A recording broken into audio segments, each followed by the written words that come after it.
اللہ الرحمن الرحیم۔ دوستو بھائیو، اللہ رب العالمین کا فضل و کرم، اس کا احسان اور اس کی رحمت اپنے بندوں پر یہ ہے کہ اس نے پیغمبروں کو دنیا میں بھیجا، اور آخری پیغمبر، سب سے افضل خاتم النبیین، سید المرسلین، رحمت للعالمین، اللہ تبارک و تعالیٰ نے ہمارے لیے ایسا دین دے کر بھیجا تو تمام دینوں کی سچائی کو بیان کرتا ہے، اور تمام دنیا کے جتنے بھی آسمانی کتابیں نازل ہوئی یا دنیا کے اندر جتنے دینیں ہیں سب کو ناسخ کرتا ہے۔ اور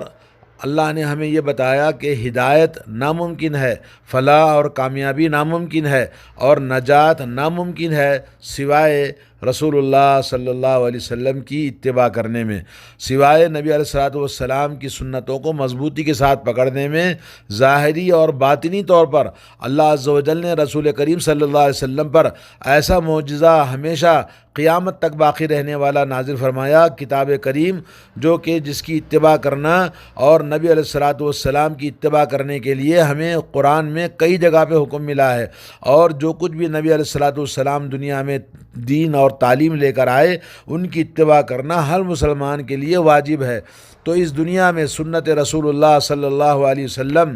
وہ دوسری چیز ہے قرآن مجید کے بعد جو اسلام کی شریعت کو مقرر کرتی ہے، جس کے ذریعے انسان اللہ کی عبادت کرتا ہے، اور کوئی طریقہ نہیں ہے اللہ تعالیٰ تک پہنچنے کا سوائے رسول اللہ صلی اللہ علیہ وسلم کے طریقے کے، اور نبی علیہ الصلوۃ والسلام کی سنت ہی وہ طریقہ ہے جس کے ذریعے ہم اللہ تعالیٰ کی عبادات، اپنے اخلاق اور اپنے معاملات، اور نبی علیہ الصلوۃ والسلام کی سنت ہی کے ذریعے آپ کے اقوال سے، آپ کے افعال سے اور آپ کے اقرارات سے ہم اپنے دین، اپنی زندگی، اپنی دنیا اور اپنی آخرت کو اور اپنی جنت کو بنا سکتے ہیں۔ اس کے علاوہ دنیا میں جتنے بھی لوگ مذہب بنائے، علماء بنائے، بزرگان دین بنائے اور ان کے طریقوں پر چلنے کے لیے مجبور کرتے ہیں، جس کی وجہ سے امت کے اندر انتشار اور مذہب پرستی، فرقہ پرستی، کہیں فرقہ پرستی ہے تو کہیں ذاتیں ہیں، کیا زمانے میں پنپنے کی یہی باتیں ہیں، تو ہر جگہ بڑا انتشار ہمارے درمیان پایا جاتا ہے۔ سنت رسول اللہ صلی اللہ علیہ وسلم کسے کہتے ہیں؟ سنت رسول اللہ صلی اللہ علیہ وسلم یہ ہے کہ نبی علیہ الصلوۃ والسلام کی جو سنت ہے، اقوال، افعال اور آپ کے اقرارات، ان تمام کو جو شخص بھی ان مسلمان عمل کرتا ہے تو اس کے کرنے والے کو ثواب دیا جاتا ہے، اور اس کے چھوڑنے والے کو اس کو اگر عقیدے کے مطابق اگر وہ صرف انجانے میں چھوڑ دیتا ہے تو اس کو کوئی سزا نہیں ملے گی، ورنہ جان بوجھ کر آمدن چھوڑتا ہے تو پھر وہ گنہگار ہوگا۔ نبی کریم صلی اللہ علیہ وسلم نے ہمیں ترغیب دلائی ہے اور سنت کی اتباع کرنے کا ہمیں حکم دیا ہے۔ آپ نے فرمایا، اللہ تعالیٰ کا ارشاد ہے، قُلْ إِن كُنتُمْ تُحِبُّونَ اللَّهَ فَاتَّبِعُونِي يُحْبِبْكُمُ اللَّهُ وَيَغْفِرْ لَكُمْ ذُنُوبَكُمْ۔ اگر تمہیں اللہ تعالیٰ سے محبت ہے تو میرے نبی کی اتباع کرو، تو اللہ تعالیٰ بھی تم سے محبت کرے گا اور تمہارے گناہوں کو بخش دے گا۔ تو نبی کی اتباع کرنے میں گناہوں کی بخشش ہے، اور اس کے بغیر انسان اپنے مذہب کو، اپنے امام کو، اپنے مولانا کو، اپنے مفتی کو، اپنے مدارس کو، اپنی اکثریت کو، اپنی میجارٹی کو بنا کر سامنے رکھ کر نبی کی سنتوں کا انکار کرے گا تو گناہ کیسے بخشے جائیں گے؟ اور اللہ نے فرمایا، وَمَا آتَاكُمُ الرَّسُولُ فَخُذُوهُ وَمَا نَهَاكُمْ عَنْهُ فَانْتَهُوا۔ رسول صلی اللہ علیہ وسلم جو دیتے ہیں آپ اس کو لے لو، اور نبی علیہ الصلوۃ والسلام جس سے روکتے ہیں آپ اس سے باز آ جاؤ۔ سورہ حشر آیت نمبر 7۔ تو آپ بتائیے، آپ ایک مسلمان ہونے کی حیثیت سے تو رسول اللہ صلی اللہ علیہ وسلم نے جو کچھ دیا ہے تو کیا اس میں دین کی کمی ہے؟ نبی علیہ الصلوۃ والسلام نے دین کو ناقص چھوڑا ہے؟ جو بعد کے اماموں نے، مولویوں نے، مفتی صاحب نے دین کو مکمل کیا ہے؟ تو ہمیں دین کو سمجھنے کے لیے قرآن مجید کے ساتھ میں سنت کی کتابوں کو پڑھنا ہے۔ یہ مولویوں کی کتابیں، یہ مولویوں کے فتوے اور مولویوں کی چیزیں سب قرآن و سنت ہی کا نچوڑ ہوتی ہیں۔ تو جب قرآن و سنت کی کتابوں کو نہیں پڑھیں گے تو ہمیں پتہ کیسے چلے گا کہ رسول نے کیا دیا اور کیا کیا ہے اور کس سے منع کیا ہے؟ اور رسول کریم صلی اللہ علیہ وسلم نے ہمیں اس بات کی طرف ابھارا ہے، ترغیب دلائی ہے کہ ہم آپ کی سنت کو مضبوطی کے ساتھ پکڑیں۔ آپ نے فرمایا، علیکم بسنتی و سنت الخلفاء الراشدین المہدیین عضوا علیہا بالنواجذ، کہ لوگوں میری سنت کو اور میرے بعد میں آنے والے میرے صحابہ خلفائے راشدین جو کہ ہدایت یافتہ ہیں ان کے طریقے اور ان کی سنت کو مضبوطی کے ساتھ پکڑنا اور ان کو اپنے داڑھوں سے تھام لینا۔ یہ ترمذی ابو داؤد کی حدیث ہے۔ نبی علیہ الصلوۃ والسلام پر ایمان اور آپ کی محبت کی نشانی یہ کہ آپ کی سنت کی اتباع کی جائے اور اس پر عمل کیا جائے، اور نبی علیہ الصلوۃ والسلام کے حقوق میں سب سے افضل یہی ہے کہ ہم تمام آپ کی اتباع اور آپ کی اطاعت و فرمانبرداری اور آپ سے حقیقی اور سچی محبت آپ کی اتباع سے ہی ہو سکتی ہے۔ رسول اللہ صلی اللہ علیہ وسلم نے فرمایا لا یؤمن احدکم حتی یکون ہواہ تبعا لما جئت بہ، کوئی تم میں سے مومن نہیں ہو سکتا اس وقت تک جب تک کہ اپنی تمام خواہشوں کو اس کے ساتھ لگا دے جو میں لے کر آیا ہوں، اپنی تمام خواہشوں کو اس کے پیچھے کر دے جو میں لے کر آیا ہوں، یعنی نبی علیہ الصلوۃ والسلام کی سنتوں اور آپ کی شریعت کے مطابق اپنے آپ کو بنائے۔ تو مسلمان کے اوپر لازم اور واجب ہے مسلمان کے لیے کہ آپ کی سنتوں کا علم حاصل کریں اور اس کی معرفت حاصل کریں اور اس کے مطابق اپنی زندگی کو عمل میں لائیں۔ نبی کریم صلی اللہ علیہ وسلم بحیثیت قائد اور بحیثیت رسول اور بحیثیت انسان آپ نے دنیاوی زندگی ہو یا اخروی زندگی ہو تمام اعمال کو آپ نے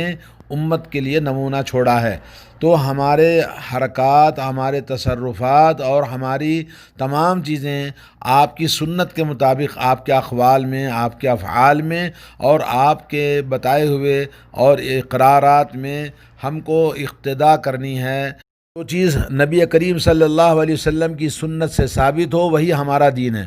علامہ بربہاری کہتے ہیں کہ ان الاسلام هو السنہ، ان السنۃ هو الاسلام، یعنی اسلام سنت ہی کا نام ہے اور سنت ہی اسلام ہے۔ اور جیسا کہ آپ نے دیکھا کہ وہ تین صحابہ کا قصہ جنہوں نے تینوں نے اللہ کے نبی صلی اللہ علیہ وسلم کے بارے میں جب دیکھا کہ ہم تو نبی کے مقام کو کہاں پہنچ سکتے ہیں، اس لیے ایک نے کہا کہ میں شادی نہیں کروں گا، دوسرے نے کہا کہ میں ہمیشہ روزہ رکھوں گا، کبھی روزہ نہیں چھوڑوں گا، تیسرے نے کہا کہ میں رات میں کبھی نہیں سوؤں گا، رات بھر عبادت ہی کروں گا۔ تو نبی کریم صلی اللہ علیہ وسلم کو جب پتہ چلا کہ انہوں نے نیک نیتی کے ساتھ میں اپنے اچھے کام کے لیے اپنے آپ پر عہد کر لیا، اپنے اوپر لازم کر لیا، تو اللہ کے نبی صلی اللہ علیہ وسلم نے فرمایا انی اخشاکم للہ واتقاکم للہ، میں تمہیں سب سے زیادہ متقی اور تمہیں سب سے زیادہ اللہ سے ڈرنے والا ہوں، لیکن مجھے دیکھو کہ میں روزہ بھی رکھتا ہوں، روزہ چھوڑتا بھی ہوں، میں عورتوں سے شادی بیاہ بھی کرتا ہوں اور عبادت بھی کرتا ہوں، اور میں رات میں سوتا بھی ہوں اور کھڑے ہو کر پھر اللہ کی عبادت بھی کرتا ہوں۔ فمن رغب عن سنتی فلیس منی، جس نے میری سنت سے منہ موڑا تو وہ مجھ میں سے نہیں ہے۔ تو آج بہت ساری چیزیں ہیں، جیسے لوگ ابھی محرم کے اندر بہت سارے الٹے سیدھے حرکتیں کرتے ہیں، اور اس کے بعد میلاد میں جو میلاد مناتے ہیں، یا ہے کہ مرنے کے بعد میں 10واں 20واں چہلم اور جو کچھ بھی اس طرح کے مرنے والے کے لیے ختم قرآن، اور اسی طرح سے مختلف درگاہ فاتحہ نیاز اور اسی طرح سے تعویذ گنڈے اور یہ عرس میلے ٹھیلے اور یہ تمام چیزیں سب یہ سنت کا کوئی اس کے اندر نام و نشان نہیں ہے، یہ سب گمراہی اور شرک اور بدعات ہیں، اور اس کی قیادت کون کر رہے ہیں؟ علماء کر رہے ہیں۔ اس کی رہنمائی کون کرتے ہیں؟ علماء کرتے ہیں۔ 15 شعبان ہے، رجب کی بڑی رات ہے، اور جی اس کے اندر راتوں میں جاگنا، مٹھائیاں جلیبیاں کھانا اور یہ تمام چیزیں، یہ سب دین کے اندر کہیں اس کا ثبوت نہیں ہے۔ تو سنت کی مخالفت نہیں کرنا چاہیے، بلکہ نبی علیہ الصلوۃ والسلام کا جو منہج ہے اور جو طریقہ ہے اپنے اوپر لازم کرنے، علم کے ساتھ، بصیرت کے ساتھ۔ قرآن کا جو حکم ہے ویسے ہی سنت کا حکم ہے، جس کے چھوڑنے سے بعض سنتیں ایسی ہیں جو واجب الاتباع ہیں، جس کے اندر بندے کو اختیار نہیں ہے اس کے بغیر، اور اس کے اندر چھوڑنے پر وہ گنہگار ہوگا، اور بعض سنتیں نبی علیہ الصلوۃ والسلام کی مندوب ہوتی ہیں، یعنی اگر اس کے اندر عمل کرے گا تو ثواب ملے گا، اگر چھوڑ دیا تو گناہ نہیں ہوگا۔ لیکن آپ کے سامنے بعض سنتوں کا میں ذکر کرتا ہوں جس کے چھوڑنے پر اس کو سزا نہیں ہوگی، بلکہ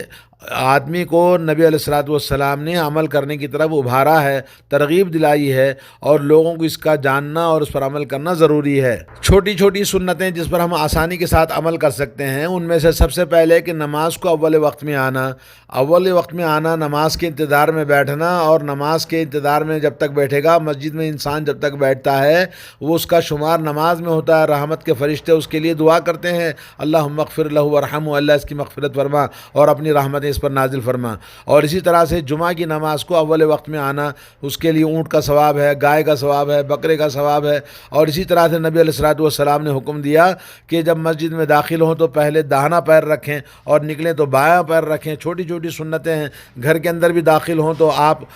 پہلے دایاں پیر رکھیں، حمام میں جائے تو بایاں پیر رکھیں۔ تو اس طرح سے